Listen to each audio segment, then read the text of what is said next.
Meu nome é Gilberto, eu fiquei de falar para vocês hoje sobre oclusões vasculares da retina. Fundamentalmente, principalmente na retina, vocês vão notar que a gente trabalha com reconhecimento de padrão. Então, retina é super importante vocês verem o máximo de figuras que vocês podem. Retina é muito parecido, eu acho, né, eu faço a comparação com dermato. Você tem que reconhecer, você tem que ver o fundo de olho, reconhecer as alterações e fazer sua lista de diagnósticos diferenciais. É claro que você vai associar isso tudo com a avaliação multimodal que a gente chama agora, né? Tá na moda falar de avaliação multimodal. Que você vai associar com os seus exames complementares, no OCT, a anjo, endocianina, todos os exames, o seu arsenal de propedêuticas que você tem acesso. Mas a sua suspeita vai começar com o fundo do olho. Então, quando você tem acesso ao fundo do olho, você tem que ver aqueles padrões de alteração e aquilo tem que te lembrar alguns diagnósticos. Então, tem muitas imagens, a gente vai discutir algumas imagens ao longo da aula, tá?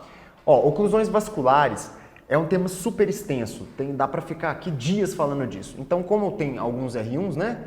R1, R2, R3, eu vou dar um geralzão, vou falar algumas coisas um pouco mais aprofundadas, mas não se apeguem nos detalhes não, tá? Assim, o básico é o que é importante hoje. Então, óbvio, se a gente vai falar de oclusões vasculares, a gente tem que ter uma noção razoável da anatomia, principalmente a anatomia arterial e venosa da retina. Então, assim, o olho começa assim, a artéria central da retina, que vai ser um foco importante da nossa aula, e a drenagem venosa da retina, começa ali, é o primeiro ramo da artéria oftálmica, que é um dos ramos mais importantes da carótida interna. Então, vocês observem que a artéria central da retina, ela vai penetrar ali o nervo óptico e vai se ramificar em dois ramos terminais, temporal superior, o superior e o inferior, pela papila. E você tem também os nervos ciliares curtos, longos, que vão inervar ali a parte posterior do olho, a papila, a coroide, os ciliares longos que vão inervar corpo ciliar e íris. Não vou ficar aqui discorrendo disso não, mas é só para dar um geralzão para vocês lembrarem vamos dizer assim, essa macrovascularização. Por que macrovascularização? Porque tem a micro. É importante saber também, eu vou explicar por quê. Então, aqui é só para vocês lembrarem a estrutura da retina. Vocês têm que terminar a residência, pelo menos sabendo as 10 camadas, tá? Tem que saber aí, decorar, põe essa foto aí no celular aí, para vocês saberem as 10 camadas, mas observem ali só a estratificação, que é muito importante, o que a gente sempre fala no ambulatório quando vocês passam na retina, é pôr na cabeça que você tem doenças de retina interna e doenças de retina externa. Então é muito importante fazer essa diferenciação na cabeça. Por quê? Por causa da vascularização, fundamentalmente. Também por causa dos processos de metabólicos do EPR. Então, assim, você tem geralmente doenças que vão afetar a parte da retina interna e a parte ali dos fotoreceptores, EPR, membrana de Bru, que é a retina externa. E a interna, as conexões neuronais que vão até formar a camada de fibras nervosas. Na conexão microvascular, essa imagem é sensacional, tá? Então presta bem atenção nela, porque pode ser uma coisa que vocês ainda não leram. Então assim, depois que você tem a vascularização ali dentro da papila, que emerge os dois ramos finais da artéria central da retina, você tem 3 tramas capilares mais importantes na retina interna. Olha lá, você tem o plexo capilar superficial, aquele SCP, você tem o plexo capilar médio, e o plexo capilar profundo, que vai mais ou menos ali até a camada plexiforme externa ou a camada nuclear externa.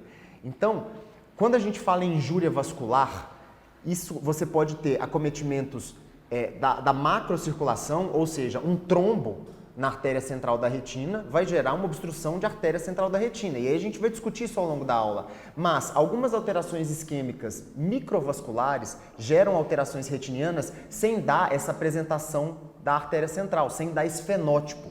Então, por exemplo, algumas dessas obstruções eu vou falar no próximo slide. Por exemplo, se você tem uma injúria isquêmica que afeta só o plexo médio, você não vai ter quase nada no fundo do olho, mas você vai ter baixa de visão, você vai ter alterações no OCT, e isso pode acontecer, por exemplo, catarata. Você vai operar um paciente de catarata, a cirurgia sua ficou lisa, não tem nada, mas o paciente evoluiu com 20/200 no pós-operatório. Você olha no fundo de olho, não tem nada, mas tem isso aqui, ó. Olha lá a primeira imagem. É muito sutil. Esse aqui eu ainda peguei uma imagem que tá até meio óbvio aqui nessa infrared. Isso aqui a gente chama É como se fosse uma retinografia Near Infrared, que é uma tecnologia de produção de imagem a laser. É aquela fotinha que sai do lado do OCT, tá? Aí, esse paciente, por exemplo, operou de catarata, aí você olha lá, não tem muita coisa. Tem essa leve mancha que no fundo do olho não aparece, mas que no OCT você vê essa placa branca, tá? Aqui meio que no meio da retina. Isso aqui é o PAN, é a aguda paracentral. Isso aí é uma alteração, é uma doença vascular retiniana, mas da microvasculatura, é do capilar, tá? É um diagnóstico de OCT super recente, de alguns anos para cá. A gente não conhecia essa doença até ter o OCT, tá? E ela pode afetar também essa outra aqui, ó. Então essa aí afetou o plexo médio. Ela pode afetar o plexo mais externo, mais profundo, olhando do vítreo para a coroide. E aí você vê uma alteração ainda mais sutil, é só o que vocês chamam lá de brilho macular alterado, que vocês mandam pra gente. Às vezes pode ser isso aqui, uma alteração sutil ao OCT, uma alteração isquêmica de alguma injúria vascular qualquer, pode ser geralmente pacientes que têm fator de risco, diabéticos, hipertensos, mas gerou aí um dano microvascular. Não é o tópico dessa aula discutir PAN ou essa doença se chama AMN, tá? É neuroretinopatia macular aguda. Então, nenhuma dessas patologias a gente vai discutir a fundo, mas só para vocês entenderem que você tem também lesões vasculares microvasculares, tá? Lá mesmo no nível do capilar. Então, essa aqui é mais profunda, essa aqui é média e essa aqui vocês até conhecem. O que é isso aqui? Que lesões brancacentas são essas aqui? Exudatos quais? Algodonosos. Exatamente, são exudatos algodonosos. O exudato algodonoso, ele é uma injúria isquêmica, mas microvascular da camada de fibras nervosas.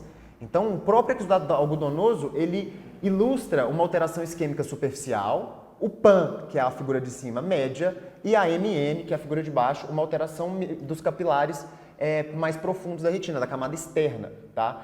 Só en passant para vocês assim, o exudato algodonoso, às vezes a gente aprende na residência, exudato algodonoso é normal, tá tudo bem. Não é bem assim não, tá, gente? O exudato algodonoso, ele pode ser um achado incidental, mas ele pode significar uma lista enorme de patologias. Esse paciente, por exemplo, se você vê esses exudatos algodonosos exuberantes aqui, você pode pedir uma avaliação emergencial para o paciente. Né? A Camila aí que faz CTI, isso aí pode ser um paciente com uma crise hipertensiva de lúpus, que é essa foto aí. O paciente pode evoluir a óbito poucas horas depois. A gente já viu o paciente assim. Tá? Então, assim, alterações, manchas algodonosas exuberantes, igual isso aí, associadas à hemorragia, podem significar alterações pressóricas sistêmicas muito importantes ou doenças inflamatórias graves, mas a mancha algodonosa, por si só, é uma alteração isquêmica da camada de fibras nervosas. Tá? Isso aqui é só para vocês terem conhecimento dessas doenças. Agora vamos falar mesmo das oclusões. A gente vai dividir a aula, que é o que vai cair na prova de vocês, são duas principais, dois grandes grupos, oclusão de artéria da retina e oclusão de veia da retina, tá? Eu misturei oclusão de artéria e ramo arterial, de veia e ramo, nos mesmos slides, mas são diferentes. A gente vai discutindo elas aos poucos, tá? Se alguém tiver dúvida, pode me interromper aí e a gente vai esclarecendo. Então, a gente pode ter oclusão arterial central da retina, oclusão de um ramo da artéria central ou uma oclusão da cílio retiniana. Cílio retiniana é famosa, é aquela artériazinha que comunica retina e coroide, que está ali no centro. Vocês já viram na anatomia a artéria cílio retiniana? Então vocês sabem que ela é importante nesse diagnóstico aí de oclusão, porque a artéria cílio retiniana ela é uma anastomose entre os vasos da coroide e os vasos da retina. Então, às vezes, se você tiver uma oclusão de artéria central e der sorte de ter uma cílio retiniana, você não fica cego, né? Você poupa ali a região da fóvea. Então, a gente pode também dar o azar de ocluir a cílio retiniana, tá? Então, assim, oclusões arteriais, às vezes, você tem que depender um pouquinho da sorte também. A etiologia, você tem várias, tá? Então, você pode ter as causas mais comuns, aterosclerose, né? Você tem lá uma placa de ateroma na carótida, aquilo desloca um trombo e aquele trombo vai cair na artéria central da retina e vai ocluir a artéria, tá? Que é o embolismo. Você pode ter também uma placa na artéria central da retina, isso aí é uma ocasião mais rara. Você pode ter doenças inflamatórias e doenças compressivas. Tem uma série de doenças inflamatórias que cursam com oclusões de artéria central da retina. tá? Então isso aqui é muito importante. Vocês vão ver ao longo da aula, vir um paciente com artéria central da retina, tem que vir muitas coisas na cabeça de vocês e muitos diagnósticos diferenciais. Vocês têm que trabalhar com a epidemiologia, quantos anos tem esse paciente, é bilateral, é unilateral, ele tem fatores de risco para oclusão ou não, porque, por exemplo, uma causa inflamatória de oclusão central da retina pode ser, por exemplo, sífilis, pode dar uma oclusão de artéria central da retina, ou arterite de células gigantes pode dar oclusão de artéria central da retina. Então, tem outros diagnósticos inflamatórios, compressão. Eu estava brincando com os meninos mais cedo no ambulatório, mas é verdade. Depois da popularização do ácido hialurônico para preenchimento facial, você teve alguns casos de preenchimento e você tem um efeito compressivo do ácido hialurônico e ele oclui a artéria central da retina. Tiveram alguns pacientes ficando cegos por preenchedor. Tá? Por isso que eles indicam, quem aprende estética, é indicado não preencher a região da glabela. Por causa disso, se esse preenchedor invadir a órbita, ocluir a artéria, você tem aí poucos segundos para você poder reverter com a hialuronidase. Tá? Então todo dermato aí tem que ter um oftalmo amigo caso aconteça uma tragédia. Essa é uma causa compressiva e, bom, vamos prosseguir aqui então. Aqui são alguns diagnósticos diferenciais que eu coloquei para vocês verem. Então esse êmbolo ele pode ser de colesterol, que é a famosa placa de Hollenhorst, vocês vão ver no ambulatório, vão falar, legal de ver, plaquinha branca no vaso, mas não é sempre que você vê não, tá? Pode ser uma placa de cálcio, a letra B ali, e um agrupado de fibrina, né, de fibrina e plaqueta, bem parecido com o trombo também, mas de um aspecto diferente. Tromboses de causas variadas, arterite de células gigantes, doenças vasculares, igual eu mostrei para vocês, lúpus, poliarterite nodosa, estados hipercoagulativos e alguns casos raros de outras doenças. Migrânia, doença de Behçet, sífilis e doença falciforme. Trauma também é um caso é uma causa de oclusão arterial da retina, mas é bem óbvia, né? Então, assim, a nossa investigação vai passar por esses diagnósticos diferenciais aí. Como é que é, então, o aspecto? O aspecto. Então, olha só, a primeira foto ali, a da esquerda, é uma oclusão de ramo de artéria. Você consegue ver até o trombinho aqui, ó. Então, ocluiu aqui e toda a retina fica pálida. Aqui tá bem óbvio, tá, gente? Mas na vida real dá muita dúvida. É sutil, tá? Esses pacientes, geralmente, o que vai te dar a pista que ocluiu a artéria é a acuidade visual. A acuidade visual é ruim, geralmente pior que 20/200. O paciente ele chega com uma baixa de visão súbita, inexplicável e a retina pálida. Às vezes, quando é uma oclusão de hemi-retina ou ramo da retina, é mais fácil porque você consegue comparar com a região saudável. Tá? Agora, às vezes, quando é uma oclusão de artéria central, a retina só fica meio pálida e você não consegue, às vezes é difícil, dependendo da qualidade do equipamento, você fica na dúvida. Tá? E lembrando assim, a retina é um tecido super ativo, né? As células da retina, elas trabalham, elas consomem oxigênio, consomem... Toda a anatomia do olho, ela se desenvolveu para dar esse aporte nutricional para o tecido retiniano, porque ele é um tecido muito metabolicamente ativo. Então, ele tem pouca reserva também. Então, é um tecido que tolera pouca isquemia. Então, a artéria central da retina, em 2 horas, você já começa a não ter reversibilidade mais de células. Por isso que é uma doença, assim, sem muito o que fazer. Tá? Mas a gente vai ver que tem outras repercussões, outras coisas que a gente pode seguir, pelo menos, o paciente. Mas reverter o quadro de oclusão de artéria é muito raro, é muito difícil. Aqui na figura da direita, um trombinho ali de cálcio, ele reflete, ele é bonitinho ali. Geralmente esses trombos estão na bifurcação de 2 artérias, que é onde você tem um turbilhonamento maior, onde você tem um processo de trombólise mais propício, né? Aquela região ali, ela é mais suspeita ali, mais sujeita a sofrer o processo de trombose e agregação de placa, enfim. Aí aqui é a famosa mácula em cereja. Quem já leu qualquer coisa sobre oclusão de artéria central da retina vai ver lá, mácula em cereja. Isso é óbvio para qualquer oftalmo, tá? Que mácula em cereja é uma alteração da artéria central da retina. Vocês sabem por quê que dá a famosa mácula em cereja? Alguém quer arriscar um palpite?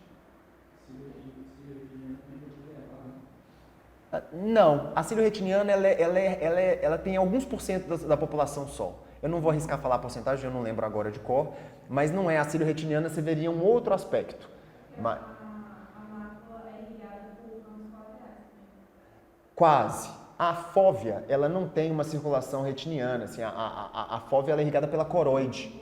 Então, na oclusão de artéria, você tem a fóvea vermelhinha, porque ali você vai ter a retina isquêmica em volta e aí você consegue ter um ponto em que tem a irrigação coroidiana. Tá? É por isso que dá esse aspecto. É chamado mácula em cereja porque ela é vermelhinha e central a uma retina pálida. Uma coisa que ninguém te conta, às vezes, na residência, é que não é patognomônico, tá? Mácula em cereja é só um fenótipo, é só essa imagem aí, guarda essa imagem. São todas...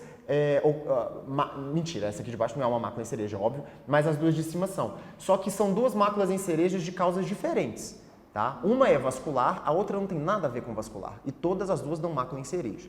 Então não falem que mácula em cereja é igual a oclusão de artéria, porque nem sempre. A da esquerda, sim, é uma oclusão de artéria central da retina. Isso que é importante vocês observarem hoje. Então, guardem essa foto. Esse padrão tem que ficar muito na cabeça de vocês. Para vocês reconhecerem isso no fundo do olho do paciente é fundamental.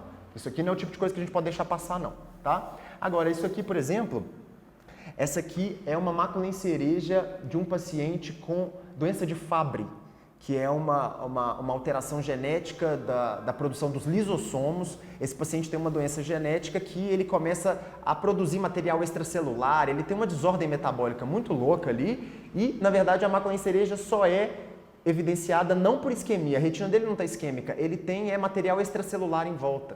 Então, em volta das células ganglionares ali, que você não tem na fóvea, ele tem depósitos de materiais. Não se preocupem com isso, tá? Isso aí é picuinha. Eu só estou mostrando que são máculas em cereja e não são a mesma doença. Uma é isquêmica, a outra não, tá? E embaixo você tem a síndrome de Susak, que é uma endoteleopatia também, uma doença genética rara, que cursa com surdez e aí sim, oclusões arteriais da retina. O paciente pode ter mácula em cereja. Você vê que ele fez ali, ó, oclusão de artéria em vasos diametralmente opostos. Ele ocluiu 2 ramos da artéria. Qual que é a chance de você ter 2 trombos ali? É muito baixa, né? Então, se você vê um negócio desse bizarro assim, suspeita de uma síndrome por trás. Então, assim, exercitar os diagnósticos diferenciais, perguntar, falar, você tem deficiência auditiva? Por acaso já teve trombose venosa profunda? Já teve AVC? Já teve infarto? Né? Você tem que pesquisar ali outros problemas sistêmicos. Hoje em dia, os últimos trabalhos mostraram que a oclusão de artéria central da retina é uma emergência neurológica. Tá? Não te compete mais seguir sozinho esse paciente. O paciente que oclui a artéria tem que fazer uma avaliação neurológica. Tá? A Luciana Brina adora isso, então isso vai cair na prova dela, provavelmente. Então grave essa informação. Tá? Cai um paciente com oclusão de artéria, o neurologista tem que avaliar junto, porque ele tem grandes chances de sofrer um AVE também. Uma doença rara, tá, gente? Isso aí afeta aí 2% da população em média, é raro. Não é sempre que a gente vê, não. Então, a epidemiologia, 1 para 100 mil, é mais comuns em homens na 6ª década de vida. Isso é importante também, a epidemiologia te ajuda muito, né? Aquele senhorzinho hipertenso, diabético, obeso, tabagista e que oclui a artéria central da retina, tudo bem, ele tem explicações, né, para isso aí. Agora, uma jovem, uma garota que, sei lá, tudo bem, usa lá anticoncepcional, tem 23 anos, chega para você conclusão central da retina, você não vai achar que aquilo ali foi azar. Você vai pesquisar, tá? Em jovens que ocluem a artéria central da retina, a gente tem que fazer um workup, a gente tem que pedir a propedêutica laboratorial completa para tentar diagnosticar uma causa secundária, tá? Então, nesses casos, a oclusão da artéria central da retina idiopática no jovem é diagnóstico de exclusão. Você vai excluir todo o resto, tá? Mas que todo... tá. Depois eu vou contar para vocês o que a gente vai excluir. Mas primeiro, quais são os sintomas, né? Aquilo que eu já falei. É uma baixa de visão súbita, profunda, indolor, tá? Ou então, se for de ramo, o paciente perde o campo visual e ele pode ter um defeito pupilar aferente relativo, tá? Então é bom testar a propedêutica da pupila, é super importante em algumas doenças. E se você dilata o paciente de cara, você perde essa informação, que às vezes é importante, tá? Até mesmo quando você está pensando, às vezes, em simulações, outras causas de baixa de visão súbita, você tem que avaliar a pupila antes. Aí a propedêutica, o que a gente pede, né? O que a gente faz? E aí, identificou um paciente que você suspeitou de oclusão de artéria da retina, o diagnóstico é clínico, o fundo de olho que mostra, mas você pode pedir a propedêutica. Tá? Então aí a angiografia, você pensa, né? Pô, tá ocluída a artéria, eu vou pedir uma anjo, que vai mostrar. Gente, até vai, né? Olha aqui, eu peguei uma anja aqui bacana, por exemplo, você tem aqui começando a encher lentamente. Então a primeira alteração que você vai ter é um defeito de enchimento. O tempo braço-retina, que é geralmente ali de 8 a 12 segundos, ele vai aumentar. Você vai ver que vai ser um enchimento lento, né? Vai encher coroide e não vai encher os vasos da retina. Vocês vão ter ainda uma propedêutica de flúor, então eu não vou ficar esmiuçando aqui o exame angiográfico, não. Mas você pode ter um defeito de enchimento, você pode ter um atraso do enchimento, agora você pode ter um exame normal, tá? Uma angiografia normal não exclui oclusão de artéria central da retina.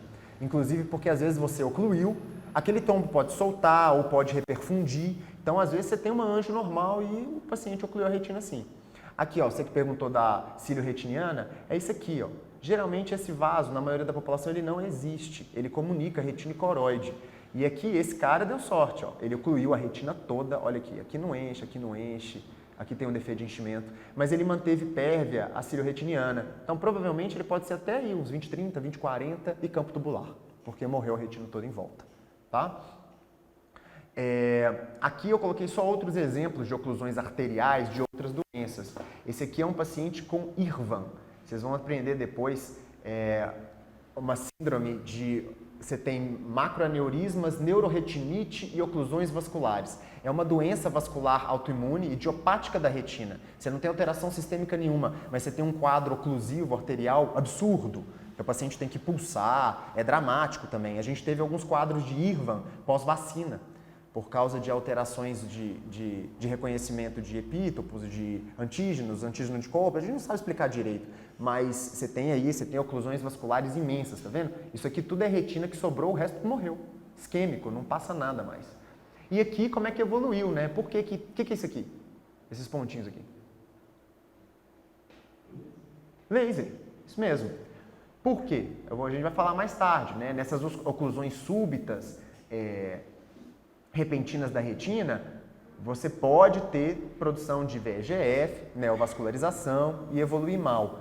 É raro, tá, gente? Vocês vão estudar em todas as bibliografias de retina aí que a neovascularização pós ela é do que a venosa, mas acontece, na vida real acontece, tá? Então, às vezes, a gente sim faz laser em alguns casos mais dramáticos assim, tá bom? O OCT, então olha aqui na retinografia, o OCT você pode cortar horizontal ou vertical. Esse aqui é aquele caso que ele poupou a cílio retiniana. Então, olha só como a retina é normal, avermelhadinha aqui no centro, e em volta ela é opaca, ela é pálida.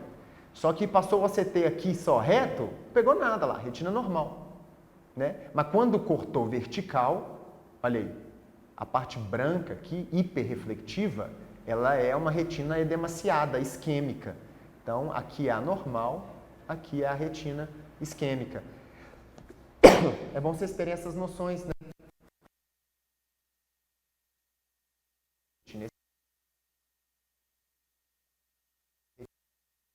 Tá?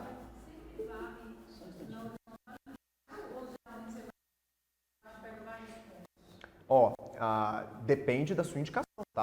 O OCT, ele tem ferramentas de você cortar de tudo quanto é jeito. Eu posso cortar circular, eu posso cortar em forma de como se fosse um asterisco, radialmente ao ponto onde eu quero. Eu posso cortar na diagonal. Você pode fazer cortes ali do jeito que você quiser.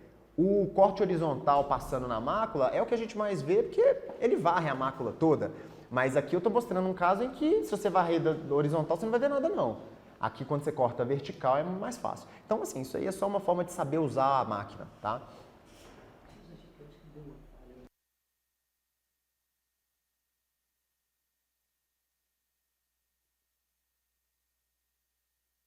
Fica para sempre assim, não. A retina atrofia, tá? Então, sofre um edema, aumenta de espessura, depois ela vai atrofiar. Ela vai ficar assim, ó. Olha lá. Isso aqui é uma retina atrófica. Pode acontecer de você pegar um paciente... Chega no seu consultório, visão lá 20, 200 e você não vê nada, não tem catarata, não tem nada, mas a retina está toda atrófica assim. Pode ser que ele teve uma oclusão de artéria há muito tempo atrás, não dá para você saber. Você sabe que tem uma desorganização do tecido retiniano, a retina aqui atrofiou, né, tá menos espessa do que deveria, você não vê a definição da camada de retina externa, enfim. É assim que fica. tá? A oclusão da artéria central da retina. E se você fizer uma anjo aí, pode ser que você não vê nada não, tá? Então a angiografia, ela na fase aguda, ela pode mostrar alteração, mas nas fases crônicas é melhor você ter. A angiografia pode não te dar pistas do que aconteceu não, tá? Tem que falar disso também, que é o eletroretinograma. Aqui talvez seja uma coisa um pouco mais para frente, para discutir depois na aula de eletrofisiologia da retina, mas basicamente uma noção que vocês têm que ter, o eletroretinograma ele tem duas ondas principais, onda A e onda B. A onda A vai te dizer sobre a atividade elétrica da retina externa, tá? O fotorreceptor é PR, e a onda B da retina interna. Gente, eletroretinograma é um livro dessa grossura, então assim, não é só isso não. Tá? Você tem todo um estudo, é igual eletro, tá? Você tem lá vários padrões, mas o que cai em prova geralmente é isso aí. Então assim, observem como na oclusão da artéria, a onda Nossa, tá ruim de ver aqui, né? Mas enfim, observem que a onda A, que é essa menorzinha, ela está extinta. Não, desculpa, a onda B, que é a maior, está extinta, e a onda A está presente. Porque na oclusão de artéria é uma doença da retina interna, não afeta a retina externa. A retina externa geralmente está preservada na oclusão de artéria. Então você vai ter uma alteração da onda B, que é a onda que reflete a retina interna. Mais daquela divisão ali, tá, da retina interna e externa. Doenças que alteram, por exemplo, algumas doenças genéticas que alteram a atividade de fotorreceptor, distrofia de cones bastonetes, você vai ter alteração eletroretinográfica de onda A. Tá? Então, assim, isso aí é uma noção muito, muito, muito superficial do eletroretinograma, mas é uma ferramenta que a gente pode usar também. E como é que trata? A gente basicamente não trata, tá? Assim, então, eu vou mostrar aqui algumas propostas de tratamentos até um pouco heróicos, assim, mas geralmente você tem muito poucas horas para tentar salvar aquele tecido retiniano, então tem muito o que fazer. Mas é uma urgência neurológica, isso aí eu já falei para vocês, tem que acompanhar com o neurologista. E controlar os fatores de risco, né? Então, assim, o paciente teve uma oclusão de artéria da retina, você e o neuro, vocês vão acompanhar os fatores de risco dele. Reduzir tabagismo, às vezes prescrever os anticoagulantes se tiver indicação, os antiplaquetários, os antilipídicos, estabilizadores de placa, e aí toda aquela parte clínica de controle de fator de risco, tá? O que dá para fazer na hora lá? Você pode tentar fazer uma massagem ocular, que é apertar o olho mesmo, tá? Não é ficar lá... Né? É tipo, quem já viu massagem da Trek, é parecido. É apertar, o paciente morre de dor, tá? Faz a massagem ocular para você tentar deslocar esse trombo. A paracentese de câmara anterior, isso a gente faz na lâmpada de fenda às vezes mesmo, você faz um pontinho ali, você tenta descomprimir a câmara anterior, com aquela descompressão brusca da pressão intraocular, o trombo pode se mover. Isosorbida, né, que é o vasodilatador, Carbogen, que é uma mistura de gás carbônico com oxigênio, que causa uma vasodilatação retiniana. Hipotensores oculares, isso a gente usa mesmo intuito, né? Tentar lá no desespero baixar a pressão do olho para ver se desloca o trombo, se aumenta a pressão de perfusão ocular. IAG laser, misericórdia, né? Você tentar mirar um IAG lá no vaso da retina, tá descrito, mas coragem de fazer um negócio desse, né? Assim, é muito perigoso, não sei se vale a pena tentar. E o segmento, né? As complicações. Então, via de regra, é acompanhar o paciente sistemicamente falando. Agora vamos rapidinho aqui para a parte mais longa, as oclusões venosas. Oi, pode falar. Por exemplo, se o olho já está com a área isquêmica e eu prescrever um hipotensor, a tendência não é diminuir mais a pressão e provavelmente aumentar a isquemia? Hipotensor sistêmico ou ocular? Então, pensando no hipotensor ocular. Eu acho que o raciocínio é assim. Você tem a pressão de perfusão ocular, que ela é a pressão arterial, a pressão que vem nos vasos, menos a pressão intraocular. Então, se você diminui a pressão intraocular, você aumenta a pressão de perfusão ocular. Tá? Você diminui a resistência, né? Você diminui a resistência contra os vasos e aí você tem uma pressão arterial média. Então, a pressão arterial média menos a pio dá a pressão de perfusão ocular. Tá? Por isso que, inclusive, na cirurgia de catarata, se você põe a altura da garrafa muito alta e você trabalha ali com uma pressão de 60 por muito tempo, você piora o glaucoma, né? Porque você causa isquemia ali. Você pode fazer aquela maculopatia média que eu mostrei lá, porque você pode causar eventos isquêmicos no olho. Então isso aí tem que tomar cuidado. Eu, por exemplo, detesto quando o anestesista coloca aqueles pesos no olho. Aquilo para mim não faz o mínimo sentido. Você fazer a anestesia ali e deixar um peso ali no olho, comprimindo, deixando a pressão de 60 para ver se o anestésico... Não precisa daquilo. Mas enfim, é praxe aqui, todo mundo faz isso. Outra coisa, então vamos falar agora das oclusões venosas. Aqui eu coloquei várias fotos porque, de novo, é reconhecimento de padrão. Então, são imagens de retina clássicas. Assim, você vai lá na retina, você vê um trem desse, na hora, ó, oclusão de veia. Então, todo mundo sabe, isso aí tem que ficar na cabeça de vocês. A primeira é uma oclusão de ramo venoso e a segunda, uma oclusão de artéria central da retina. Você vê que é parecido, mas nem tanto, né? Aqui você tem a oclusão de um ramo venoso, hemorragias aqui superficiais, aqui já exudatos duros, aqui já é o duro, tá? Olha só, ele é amarelinho, mais escuro, e ele acompanha aqui a orientação das fibras de Henle, então ele forma isso aqui, essa forma radial, que em outras circunstâncias, em outros diagnósticos clínicos, você vai ter estrela macular, que é exudato duro ali em volta da mácula, né? Mas não é nesse caso, tá? Pode ser uma casa de estrela macular também, aqui já está formando, mas não é o clássico, né? O clássico seria a neuroretinite.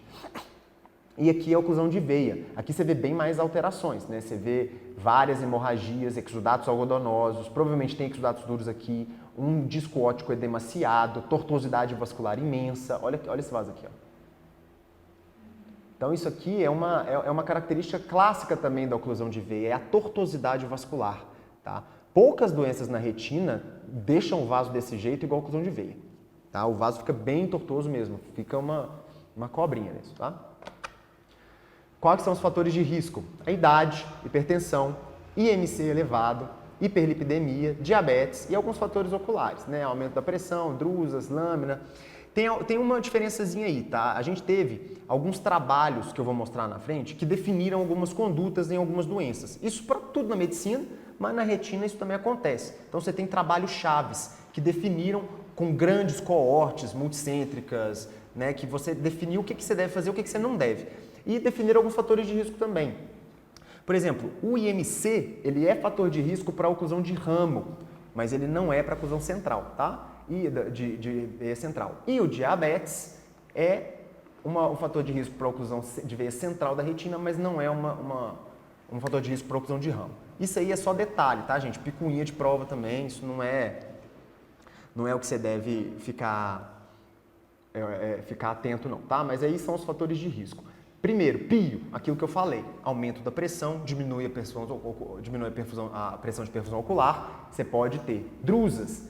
Por quê? A drusa, principalmente a drusa, não é a drusa da retina, tá, gente? É a drusa de nervo óptico, é outra coisa. A drusa de nervo óptico, ela pode deixar o nervo mais congesto e é como se fosse uma síndrome compartimental, tá? Igual a da ortopedia. Você tem ali uma estrutura agrupadinha, cresce uma drusa ali no meio, diminui o espaço, qualquer evento isquêmico gera edema, esse edema gera isquemia, que gera mais edema, é um ciclo vicioso e aquilo ali vai comprimindo, isquemiando e perdendo tecido.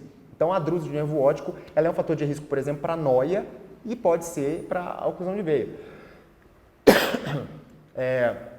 Lâmina crivosa, por quê? A gente sabe que na oclusão de veia central da retina, a teoria mais aceita hoje é que a gente tem uma lâmina, uma alteração anatômica, uma lâmina que predispõe à oclusão daquela veia ali, tá? E na oclusão de ramo, você tem alterações vasculares do diabetes, você tem espessamento da íntima da artéria, e o vaso da retina, quando tem artéria e veia, elas estão na mesma íntima, assim, elas estão juntas. Então, se a artéria, que é muito mais calibrosa, ela comprime a veia e aquilo ali altera toda a dinâmica vascular e oclui. Então, o mecanismo da oclusão de veia é diferente do central, desculpa. O mecanismo da oclusão de veias, de ramo de veia da retina, é diferente da central da retina. São doenças parecidas, mas tentem enxergar elas com as suas diferenças, tá? Então, a central, ela tem mais um componente ali da lâmina crivosa. A oclusão de ramo é realmente a alteração da íntima, a artéria vai ficando mais grossa, você tem aqueles cruzamentos patológicos que vocês têm que achar na retina. Então, viu um paciente hipertenso não controlado, cheio de cruzamentos em 90 graus e aquelas alterações, vasos de Salos, aquelas alterações da retinopatia hipertensiva podem predispor à oclusão de veia, tá? Tumores, quando eles comprimem também, mas isso aí é bem mais raro. Qual que é a patogênese? Qualquer doença vascular, você tem que estar atento a essa tríade aqui, que é a tríade da trombose. Tem um nome. Vichel, exatamente, a tríade de Vichel, que é fundamentalmente a estase, hipercoagulabilidade e lesão endotelial. Né? Se você tem esses fatores, você aumenta muito as chances de fazer um trombo, oclusão e isquemia. Então aqui o que acontece? Ó, uma artéria que está espessada, está comprimindo essa veia. Aí geralmente numa bifurcação você tem um fluxo normal laminar, ele começa a ficar turbilhonado, tem uma lesão endotelial, você já tem uma hipercoagulabilidade, fatores plaquetários alterados, e aí você começa a formar um trombo. E isso aqui, em última instância, vai ocluir essa veia. Tá? Então a fisiopatologia é parecida com isso aí. Quais são os sinais clínicos? Um BAV súbito, perda de campo visual e também um defeito pupilar aferente relativo. Aqui muito menos intenso, tá? Assim, a oclusão de veia central, geralmente o paciente cursa com uma baixa visual mais importante. Também, às vezes, pior que 20/200. Inclusive, a acuidade visual inicial é o fator prognóstico principal para a evolução da oclusão de veia central. Tá? Então, um paciente que ocluiu a veia central, mas está ali 20/80, às vezes tratando ele volta para 20/30. Agora, um paciente que você pegou, que fez uma oclusão de veia central e está lá 20/400, com defeito pupilar aferente relativo, às vezes, o prognóstico dele é muito ruim. Tá? Então, a acuidade visual inicial é uma coisa importante, é um dado clínico super importante. Tá? E a pressão, geralmente sobe um pouquinho aí ou não? Nem sempre.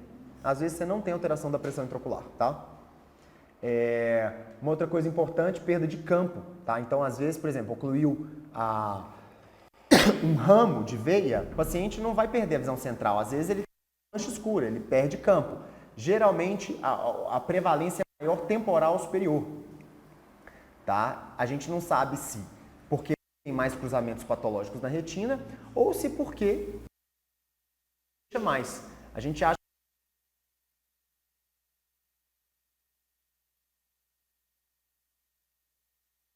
a gente costuma mais olhar para baixo ou para nas coisas que você faz? Você olha mais para cima ou para baixo? Para baixo.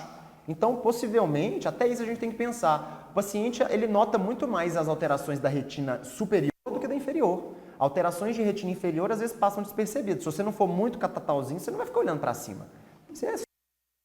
Então, às vezes, a gente está subdiagnosticando alterações de retina inferior.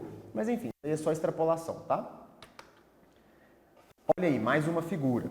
Aqui são duas oclusões de veia central da retina, mas dois fenótipos diferentes, duas apresentações diferentes.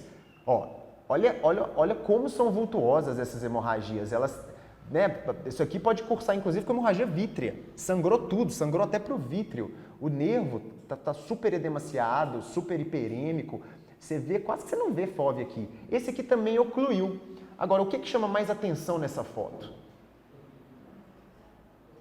Tortuosidade. É clássico da oclusão de veia a tortuosidade. Então, bateu o olho no paciente, ele está assim, ele pode até ter uma visão boa, tá? Não necessariamente esse paciente aqui está a 20/200, não.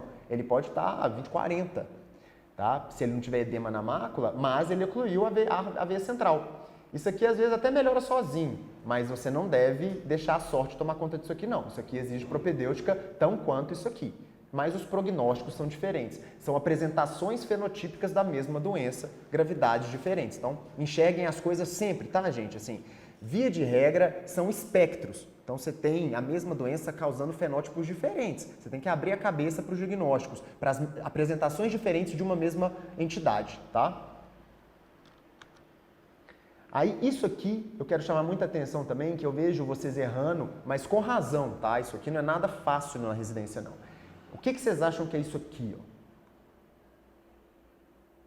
Essas alterações vasculares aqui. Parece que o sangramento está embaixo da retina. Na verdade, aqui é só porque a foto está muito avermelhada, mas esses vasinhos aqui, ó. O que são esses vasinhos aqui? Muito bem, shunt. Eu estava esperando alguém falar neovaso. Não, é shunt. Tá? Então, assim, isso aqui são os shunts, são colaterais. Ocluiu a veia, aí você começa a recrutar vasos colaterais tortuosos. Então, isso aqui é clássico também de oclusão de veia crônica. Então, você pegou o olho, viu um paciente assim, com um disco meio esquisito, uma escavação aumentada, esses shunts aqui, suspeita que pode ter acontecido uma uma oclusão de veia. De novo, gente, nada é patognomônico. O paciente pode ter tido um meningioma, tá? Que também é uma alteração, né? Que são aqueles vasos optociliares. Pode ter diagnósticos diferenciais, mas suspeite de uma oclusão de veia, que é uma coisa muito mais comum do que o meningioma, tá? Aqui também, ó, o paciente tem as colaterais, tá?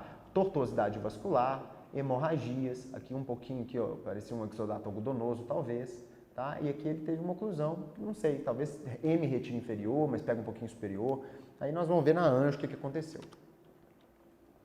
Mais uma foto, olha aqui, olha esse padrão de hemorragia, super diferente, mas tem alguns diagnósticos diferenciais, mas o mais comum de acontecer hemorragias difusas desse jeito é a oclusão de veia. Agora, isso aqui, o que é isso aqui? Isso é um neovaso, tá? Então, é diferente, tá? Isso aqui já é uma neovascularização. Isso aqui na angiografia hiperfluoresce por extravasamento, isso aqui cresce por vítreo, isso aqui se deixar vira glaucoma neovascular, tá? Então isso aqui é um neovaso. Aqui você tem uma hemorragia e um exudato algodonoso. Essa hemorragia aqui, ó, aqui tá bonito de ver, tá no cantinho, mas em que topografia tá essa hemorragia? Vocês acham que ela tá antes da retina, no vítreo? Ela tá depois da retina, tá mais profunda? Você viu isso aqui na foto? O que você acha? Que hemorragia é essa? Exatamente. Mas ela tá no vítreo? Não. A do vidro é bem vermelhona. A do vítreo ela é mais, geralmente ela é esparsa, né? Ela dilui ali no vítreo. Isso aqui, se eu fosse chutar, ela pode ser uma hemorragia ou subialóidea, que está entre a hialoide posterior e a retina, ou sublimitante interna, tá? Então isso aqui é uma hemorragia pré-retiniana, bem delimitada, avermelhada. Isso aí também você consegue fazer o diagnóstico no fundo de olho, tá? Aonde está a hemorragia? E o neovaso. Isso aqui é uma neovascularização. Aqui você tem alterações vasculares, bleeding venoso, tá? Então assim, você tem outras alterações. Olha como está engurgitado. Uma coisa que é bem legal de prestar atenção também é no padrão artéria-veia, tá? Vocês começarem a ver fundo de olho normal e ver como é que é o padrão da veia para a artéria, para quando vocês virem um engurgitamento venoso, você saber identificar, tá? Porque nessas doenças vasculares, você tem alteração, você tem um engurgitamento venular, tá? Aqui, clássica. Isso aqui é figura de livro, tá? Então, essa hemorragia triangular, aqui provavelmente ocluiu aqui, fez a hemorragia aqui. E aqui um quadro bem sutil, tá? Olha só, você teve uma hemorragiazinha aqui, isso aqui é 20/20, tá? Mas ocluiu essa artéria aqui, essa veia aqui, ó. Aí você olha assim, pô, olha essa veia aqui. Ela tá engurgitada, não tá normal. Não é? O padrão é um pouco, olha só essa. Como é um padrão mais retilíneo, um pouquinho mais normal, essa aqui já tá meio esquisito, né? E aqui você tem uma oclusãozinha de um ramo venoso pequenininho. Você tem causas, inclusive, às vezes locais, tá? De oclusão de ramo de veia. Por exemplo, uma cicatriz de toxo pode ocluir uma veia, tá? Tuberculose ocular pode ocluir veia, beleza? Inclusive, isso aí é legal, assim, quem quiser aprofundar mais, você tem algumas doenças sistêmicas que afetam mais veia, outras que afetam mais artéria. Isso, às vezes, dependendo de uma prova mais difícil que vocês forem fazer, isso cobra. Então, assim, você tem algumas uveites que afetam mais veias, você tem algumas que afetam artéria, você tem algumas que afetam artéria e veia. Então, aí vem doença de Best, tem tuberculose, tem sífilis, né? Tem, enfim, uma gama de doenças que afetam mais um do que outro. E isso aqui? Tá um pouco atípico, não tá?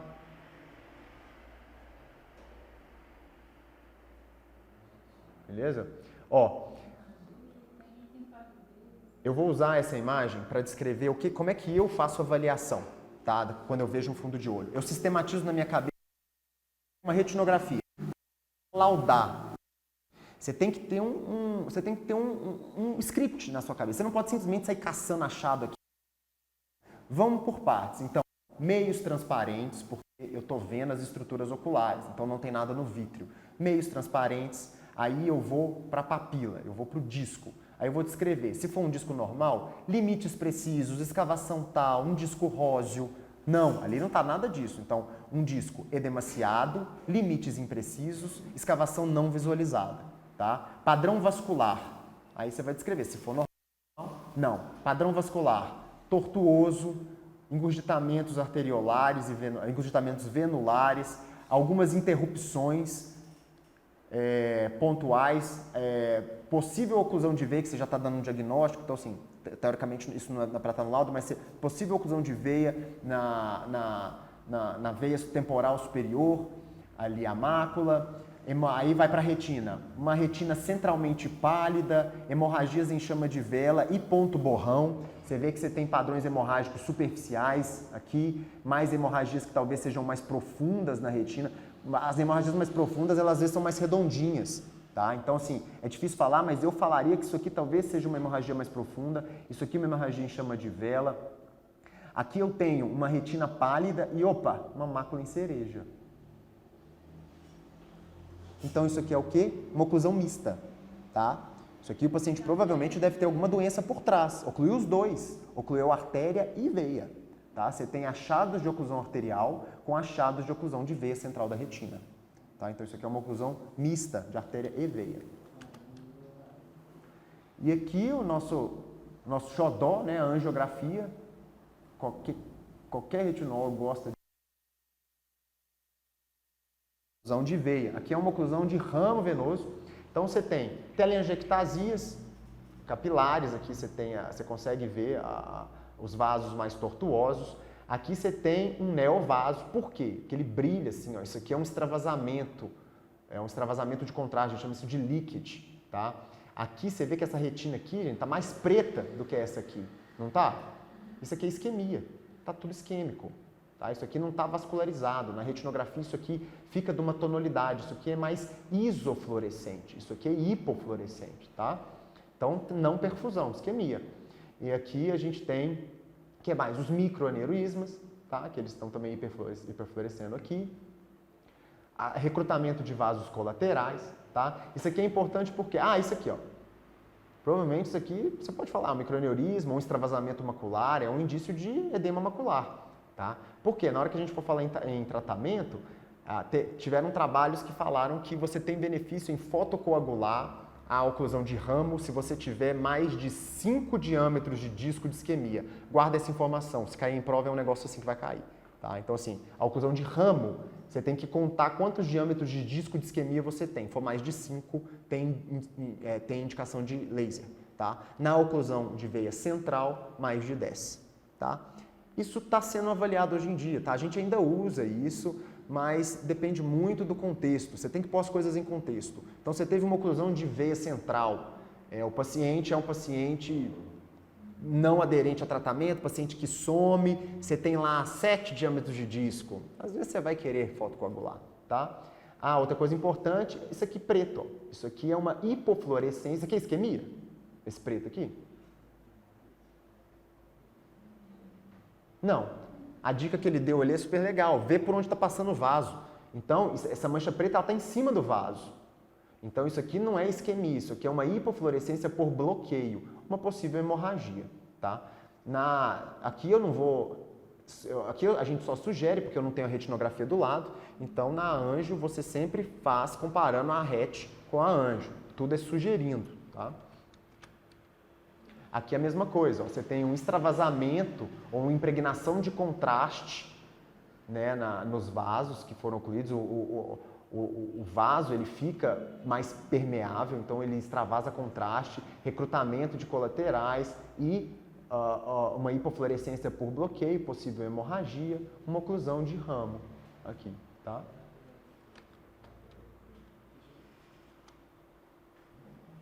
Agora aqui, vamos para outra avaliação multimodal super importante. Aqui então você teve uma oclusão de veia central da retina, olha só a tortuosidade, o disco edemaciado, várias hemorragias, né, que causam essa hipo por bloqueio, né? E aí quando você passa o OCT na mácula, você tem isso aqui.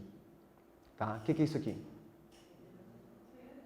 É um edema cistoide. Muito bem, gente. É o edema macular cistoide. E esse aqui?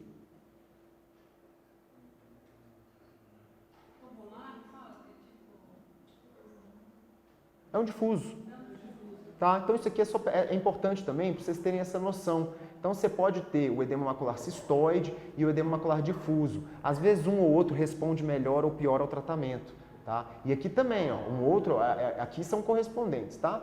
E olha só, esse aqui é uma oclusão que inicialmente pareceu mais benigna, né, do que essa aqui, ó. Tem menos hemorragias, tem bastante tortuosidade, mas você vê mais retina, você tem hemorragias menores, mas na verdade a acuidade visual aqui provavelmente está pior, porque você tem esse edema difuso da retina. Esse aqui às vezes responde melhor, tá? Então até o edema é diferente.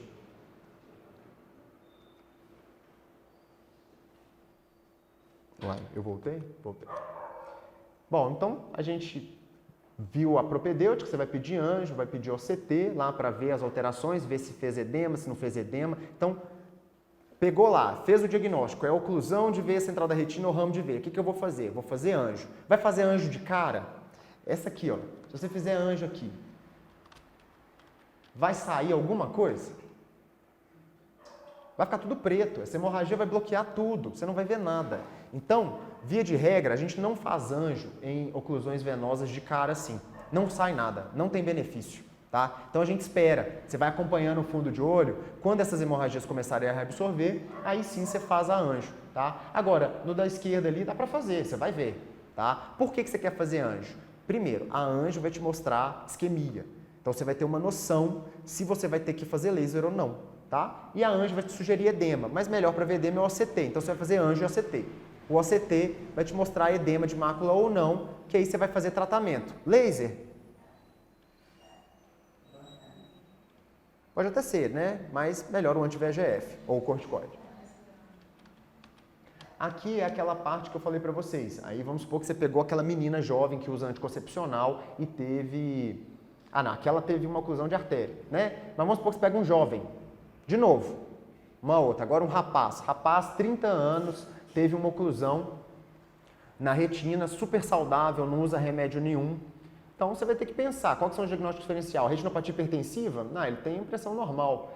Retinopatia diabética pode cursar com oclusões, é um fator de risco, diabetes por oclusão da veia, mas ele é normal, né? A glicose normal.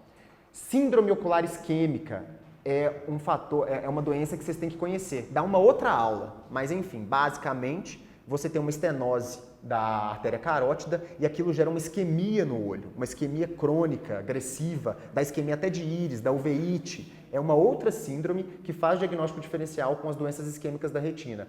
Como ela pega mais globo ocular também, então eu não coloquei aqui nessa aula, senão vai ficar muito grande. Mas depois dá uma lida em síndrome ocular isquêmica. É um diagnóstico importante, difícil de fazer. Não é o caso, se o paciente faz um Doppler de carótida, você exclui, tá? Agora, síndromes de hiperviscosidades, doenças inflamatórias e infecções. Isso aí que você tem que preocupar. Pessoa jovem que ocluiu veia, você tem que fazer essa pesquisa. Ou ele tem algum distúrbio de coagulação, ou ele tem uma doença inflamatória, ou ele tem alguma doença infecto-contagiosa, ou ele deu muito azar. Então, assim, você tem que pesquisar. E lembra, o azar é sempre aquele diagnóstico de exclusão. Então, nós vamos ver, fazer todo o laboratório lá de doenças de hipercoagulabilidade, trombina, né? Pede ajuda do hematologista. Doenças inflamatórias, é importante, você pede PCR, VHS, para ver se tem alguma doença inflamatória sistêmica que pode gerar, que cursa com oclusões. E infecções, de novo, gente, sífilis. Sentou na sua frente com alguma coisa estranha, a gente pede sífilis, tá? É uma pandemia mundial e sífilis é a grande imitadora. Vocês já devem ter aprendido isso nas aulas de uveíte com a Júlia. Sífilis dá qualquer coisa e não tem cara, tá? Então, assim, desconfiou, sífilis, tem gente que fala até que o VDRL vai de rotina, de tanto que é a quantidade de pacientes com sífilis. Então, pacientes fora de epidemiologia, para doenças de disco, tá? Noia, edema de disco, alterações de retina, uveíte, pede o VDRL e o FTABS, tá? E outras infecções também podem gerar oclusões vasculares, tá? Bartonella pode ocluir, você pode ter tuberculose. Um sinal clássico de tuberculose ocular é uma cicatriz atrófica com oclusão de veia. Então, assim, tuberculose pode dar também, e aí você vai direcionando aí o seu workup, o seu laboratório, para tentar fazer diagnósticos de casos esdrúxulos, tá? Então aí, ó, basicamente, aí são alguns dos diagnósticos diferenciais. Você pede ureia creatinina, tentar diagnosticar algumas doenças renais. O sarcoidose é uma doença que dá muitas alterações, é tipo uma sífilis, é a sífilis das doenças autoinflamatórias, autoimunes, aí sarcoidose pode dar qualquer coisa, então pede a angiotensina, né, a enzima conversora de angiotensina, pede o raio-x, faz a propedêutica de doenças trombóticas, olha lá, o treponema serology, duplex de carótida, então assim, investigue esse paciente, tá? E como é que trata? A gente tem, basicamente, o tratamento a laser, tá? Para tentar tratar a isquemia, para evitar o glaucoma neovascular. Então, você pode fazer, nos casos de oclusão de veia central, a panfoto. Os trabalhos mostraram que a fotocoagulação local, ou seja, pegar só aquela região isquêmica e às vezes queimar, não teve um resultado tão bom na oclusão de veia central, tá? A oclusão de veia central é panfoto mesmo, é laser 360. Agora, na oclusão de ramo, não. Você pode fazer focal. Aquele raminho que ocluiu, às vezes você fotocoagula ele e a retina fica bem, ela se recupera, tá? Anti-VEGF é um ótimo tratamento. Ele tem principalmente a função de melhorar o edema macular. É uma doença que responde super bem ao anti-VEGF, tá? O edema macular da oclusão, ele responde bem. E ainda atrasa, né? Melhora a neovascularização, melhora a absorção das hemorragias. Tem gente que trata, o paciente fez a oclusão de veia central da retina, já ganha um anti-VEGF para melhorar as hemorragias, tá? Não tem dados para suportar essa conduta, mas eu, pessoalmente, se é que vale de alguma coisa, na minha opinião, eu concordo, tá? Eu acho que faz todo sentido. Se fosse o meu olho, eu queria uma injeção para ontem, tá? Para acelerar a absorção das hemorragias, melhorar. Eu acho que no final das contas melhora um pouco o prognóstico. Mas, teoricamente, não. Você pode esperar, absorver, faz os exames. Se tiver edema, você injeta. Tá? Esteroides também, então triancinolona e dexametasona intravítrio são tratamentos aceitáveis para oclusões de veia, mas são de segunda linha, porque os corticoides têm efeitos colaterais importantes. Então também, sempre questão de prova e questão para a vida, corticoides sempre lembrar, dá catarata, dá aumento de pressão intraocular, tá? Então assim, via de regra nessas doenças que você pode usar o anti-VEGF, é o anti-VEGF que você vai usar. Salvo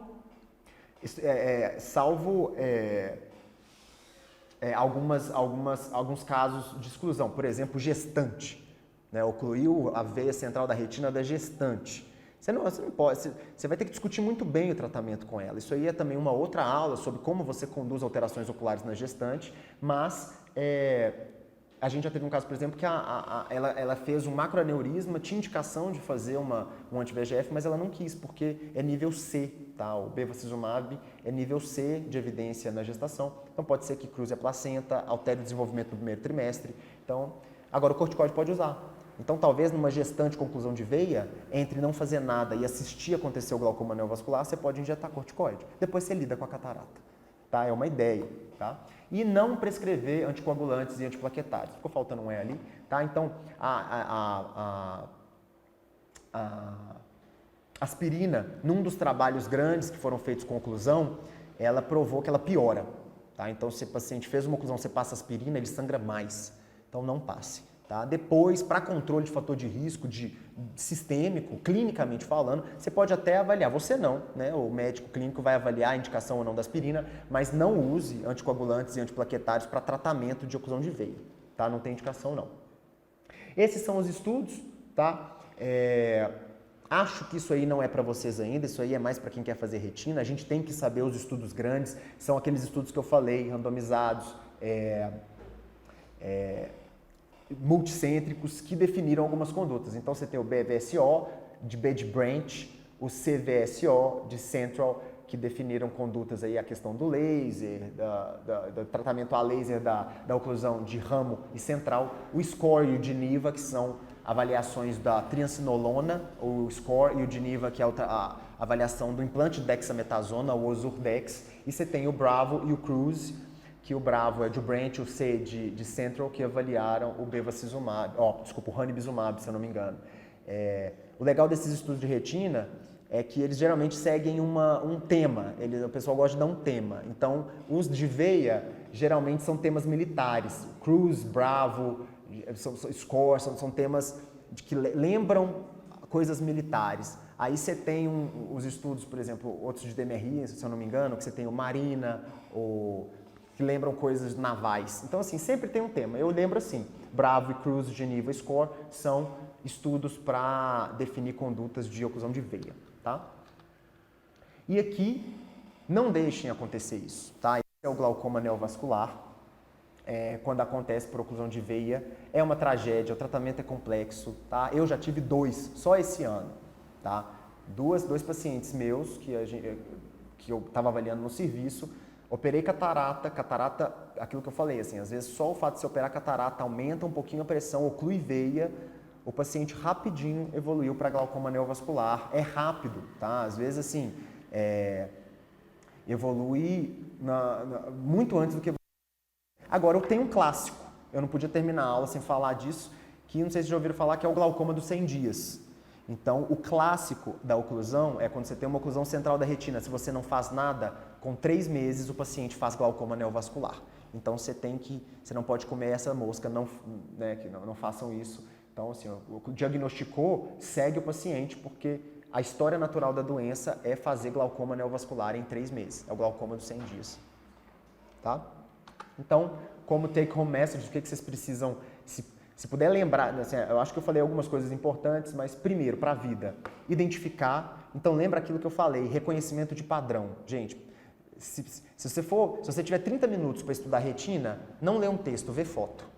É melhor, tá? Se tiver que escolher, porque a semiologia da retina é reconhecimento de padrão. É claro que você tem que ler, tá? Senão você vai saber o que você está olhando. Mas é importante reconhecer os padrões, viu?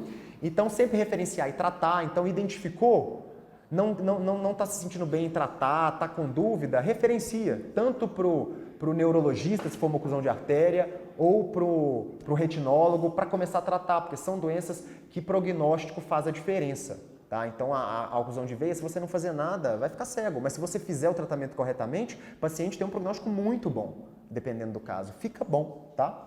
E sempre lembrar de minimizar os fatores de risco. Todas essas doenças que eu falei, vocês perceberam que são pacientes de alto risco, aqueles obesos, dislipidêmicos, tabagistas, diabéticos, hipertensos. Então, via de regra, é nossa função também diminuir esses fatores, porque pode acontecer no outro olho, pode acontecer de novo nesse olho. Então, às vezes, o que resta pra gente é controlar o fator de risco, tá? Desculpa a aula longa, gente, mas era isso que eu queria falar para vocês.